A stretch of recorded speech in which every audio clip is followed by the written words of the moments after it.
Okay, so yesterday I put out a little playing video of me playing my Strat through this Marshall JTM45. Now this is the 1965 vintage one that I've had for quite some time, but I haven't really concentrated on up until now. And I'm planning on doing quite a few videos with different guitars and different rigs through this amp, just because I want more content about it out there and I thought you guys might find it interesting.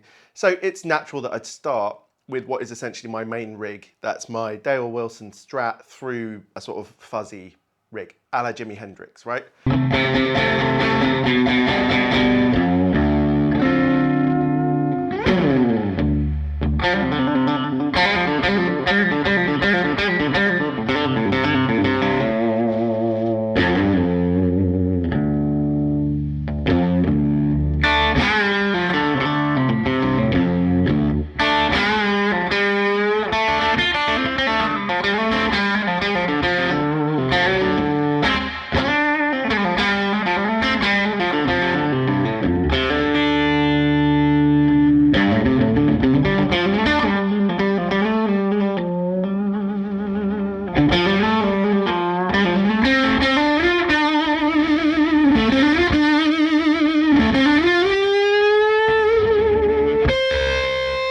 Now, I'm not trying to get an exact Jimi Hendrix tone, as I explained in my last video.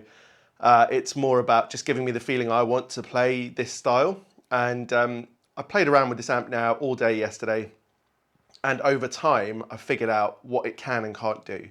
And what I mean by that is, if you go on the internet and ask, you know, what settings would Jimi Hendrix have used on his Marshalls, you'll often just get turn everything to 10, right? The presence, the volume, everything.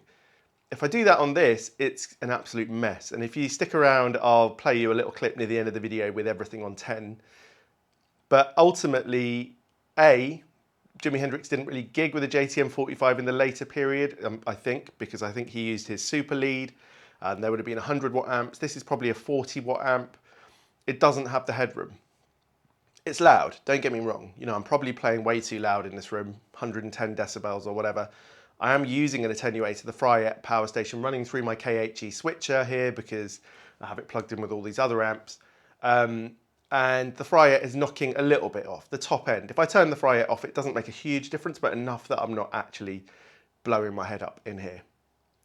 So what I thought I'd do in this one is that if you didn't hear those clips from yesterday's video, I'll put a few of them interspersed throughout, but ultimately I'm going to take you through what the amp sounds like, the way I set it, and then add in the pedals that I used, so you can get to here. Now, just so you know, this is running through a 2x12 cab with vintage greenbacks in, and this JTM45 is from the era when it had 6L6 tubes in, not KT66 and not EL34. This is a 1965, so I think it's just the second year that Marshall were making amps and they were still using 6L6. So I'm using my Dale Wilson Strat here, which is my main guitar. It's often tuned down to standard D, like Jimi Hendrix did in Voodoo Child, for example, the slow blues version. Now I'm thinking about changing this guitar to standard E flat tuning, like standard Jimi Hendrix tuning, just because it will make more sense for more things. Although I love the sound of it in this D. Let me know what you think down in the comments. Like, it's probably going to make it more relevant if it's in E flat, and then I'll occasionally put it to D. It's just that it's got quite fat strings on there, 11 to 58 with quite a thick set in between the 11 and the 58 as well.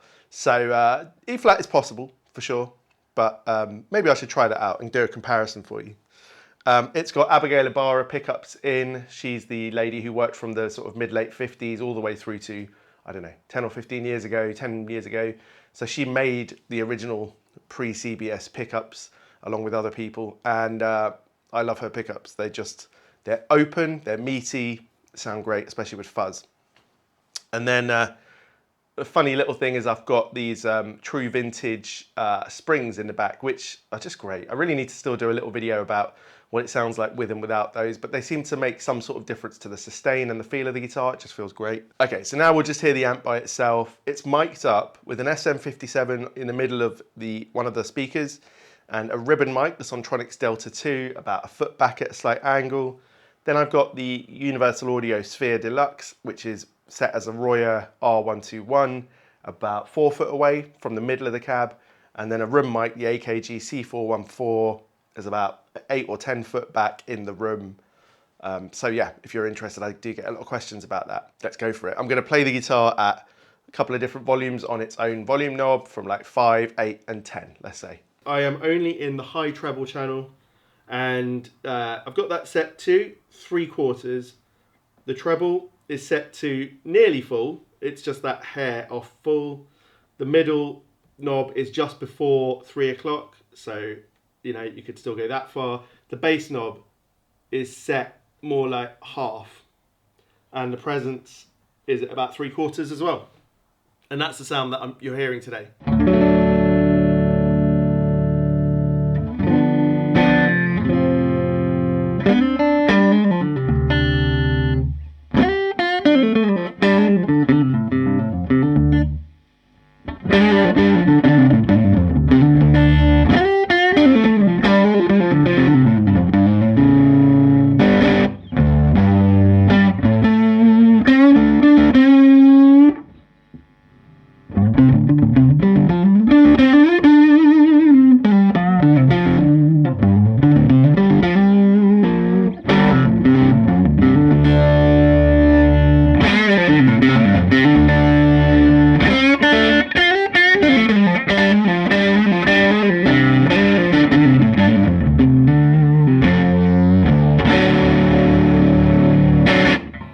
Roll it back to about 7.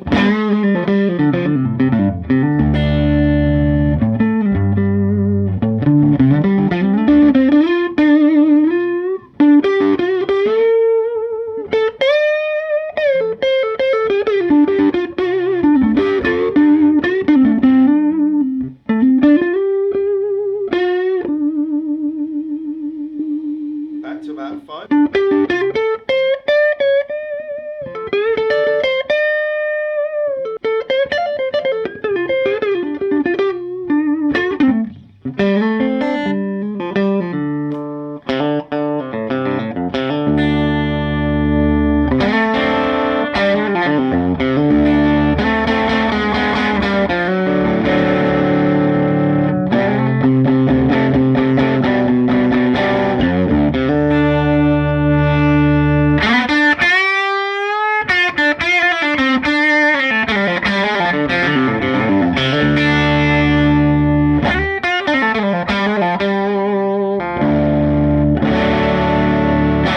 So up on 10, I find it all a little bit bright and a bit much when there's no fuzz or anything else in front of it.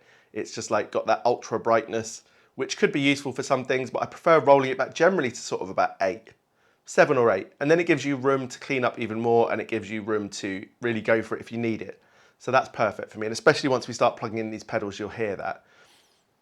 Now, the signal chain is basically a fuzz face, then an analog man delay, and then a reverb, which is the Topanga, the cattle inbred one. So I'm going to work backwards in a way. I'm going to put the reverb on, take that off, put the delay on, then probably put both of those on, then take them off, put the fuzz face on, and then all of them, right? We might as well hear it like that. So let's hear this reverb.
So what I really like about this cattle inbred is it's not just a clean reverb. Like an MXR reverb, for example, really doesn't color anything. But this, a bit like those original amp top Fender reverb units, which had their own sort of preamp and ran into the front of the amp and pushed it. This is aiming to do something like that. So you get that color, and Jimi Hendrix would definitely have used things like that.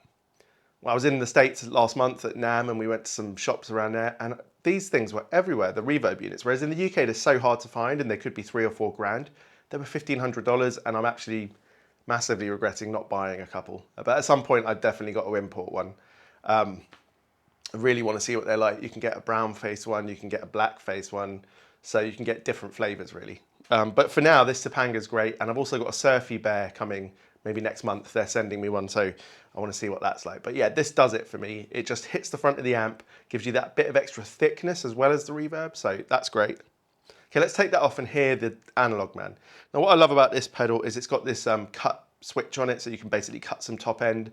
And again, I really like thickness in my tone, hence the D tuning and all of these things. So it works well for me now. I haven't got a lot of delay set on here, but you'll hear it. It's just enough. It's a tiny bit more than a slapback, but I try not to make it too mad.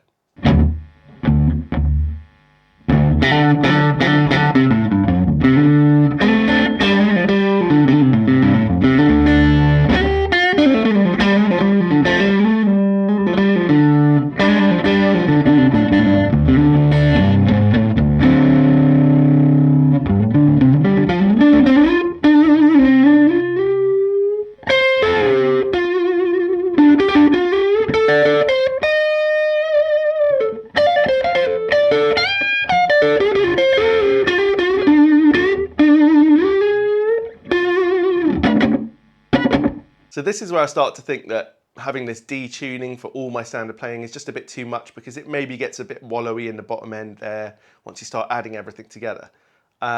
It's fine. I have to play around with my volume a lot to clear it up, which is good because it makes me sort of mindful of actually doing that rather than just always playing at full pelt. So that's good. And I often play more in the bridge as well now, whereas I used to play only in the neck. I do switch between the two quite frequently. So having it in D makes me do that so that I can get a bit of sort of more brightness out of it really. Okay, let's put the two together, and I start to find, you know, as I said before, I'm not trying to mimic any particular Hendrix thing. There are people who are amazing at that. I love watching, do you know, Mills Tap? He's done videos over the last dozen years or so. He's really into being very Hendrix, and in his playing as well. You know, he's got all the notes. I love it. I love watching it. I find it fascinating, and I might work towards that one day. I want to show you a book. It may be in another video, but I've got this hardback book of the scores, the tabs and everything for every Hendrix album, which is amazing. So I finally got a chance to really look closely at all what exactly he was playing. But for me, having the reverb and the delay just gives you that thickness, that roomy sound that his recordings often had. And I'm talking a lot also about the live recordings here. You know, the production stuff was great in its own right, but obviously very polished, which is a marvel in itself for that day and age. Like if you hear other records from the same time, often Hendrix's ones stand out, as do Led Zeppelin's, for me, as being the best around.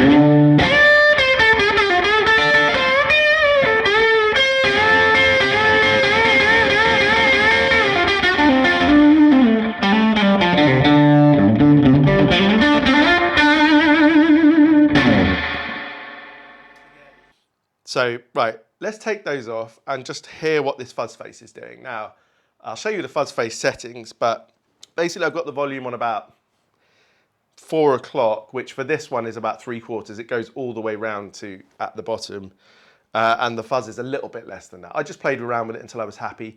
Basically, you know, when I've got it full on, I want that real thick, juicy, sustainy sound.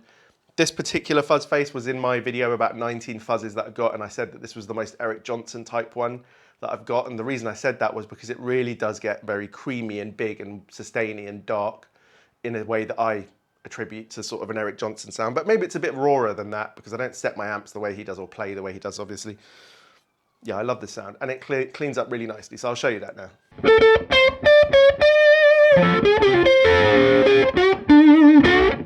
So that's on about 8. Turn the fuzz off.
Right, let's hear the 3 of them together.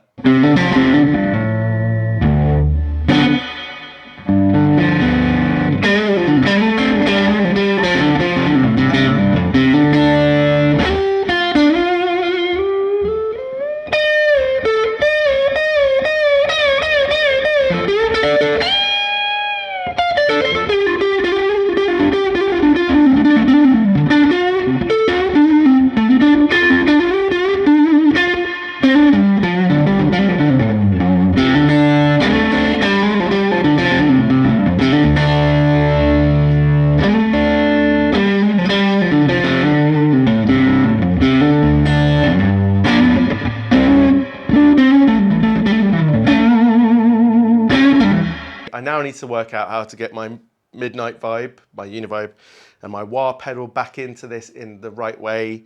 So I might do a video about that. And as I said, I want to use this JTM45 for a few videos. I want to see what humbuckers are like through it, as well as other things. It's an amp that could easily be a main amp for anyone, obviously. For me, definitely. As I said in my last video, the Bartell Starwood is currently my main amp for that tweedy sound. But the JTM45 is based on a tweed amp, on the Bassman. And I think what you might find interesting is I have got a 59 Bassman, an original one here. That is what the JTM45 was based on. So we have to follow up with a comparison video, which I've meant to do for a long time.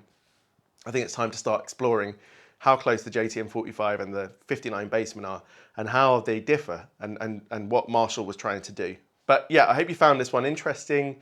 There's going to be lots of videos like this now. And the next video after this one is going to be perhaps a little surprising. If you watched a couple of videos back, I did a title and it was basically my tone journey is over.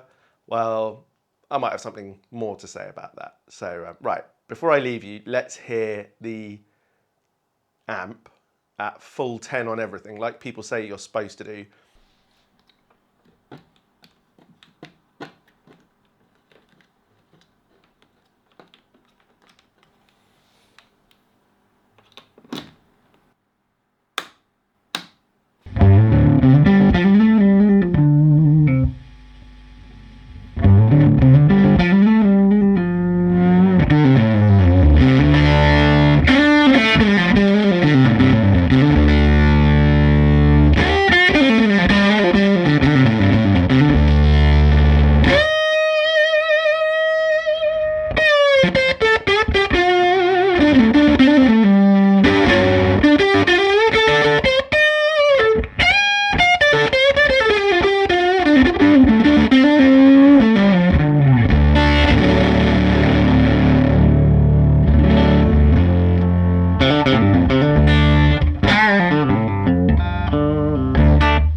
Do you know what? I've got mixed feelings on the JTM being all on 10.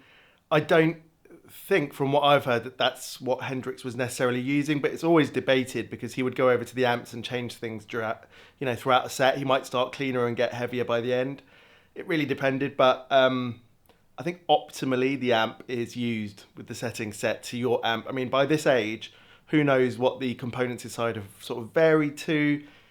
But I would say this, I didn't hate it. For like an effect, I mean, maybe at some point in a track or a gig, you would put that like that and just get this massive, huge, slightly broken-y sounding tone. It did make the fuzz absolutely sing, and it compressed really, really nicely. So I didn't hate it at all.